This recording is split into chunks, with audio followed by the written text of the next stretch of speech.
APMC बाजारात कांद्याच्या दरात मोठी वाढ पाहायला मिळते। शेतकऱ्यांचा साठवलेला कांदा सडल्याने आवक घटलेली आहे आणि कांदा आता थेट 35 ते 40 रुपये किलो पर्यंत पोहोचलेला आहे।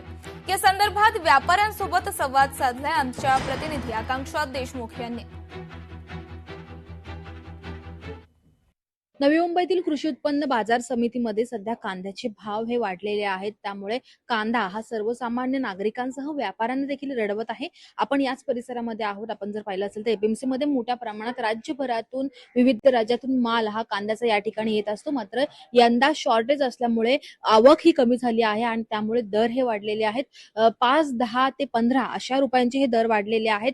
या आधी 20 ते 25 रुपये किलोने मिळत असलेला कांदा आता 40 ते 50 रुपयांपर्यंत पोहोचलेला आहे, त्यामुळे सर्वसामान्यांचा दर देखील वाढलेला पाहायला मिळतोय। एकंदरीतच या सर्वच गोष्टी सध्या वाढत चाललेल्या आहेत। 8 दिवसापूर्वी जे दर होते ते सध्या वाढलेले आहेत।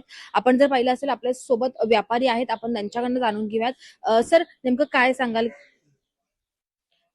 नेमकं की काय दर वाढलेले आहेत? या गेल्या वर्षीपेक्षा या वर्षी तुलनेत मध्य प्रदेश, महाराष्ट्र आणि राजस्थान हे मेन आपल्या भारतामध्ये कांदा उत्पादक राज्य आहेत। त्यांच्या उत्पन्न या वर्षी दरवर्षीपेक्षा कमी आहे। सध्याचे रेट किती असतील किंवा आठवड्याभरापूर्वी कसं होतं? आठवड्यापूर्वी तर दर होते 25 ते 35, आज दर आहेत 35 ते 50 पर्यंत चांगले माल। कधीपर्यंत अशीच ही परिस्थिती राहण्याची शक्यता आहे? हे कमीत कमी डिसेंबर पर्यंत अशाच परिस्थिती राहील।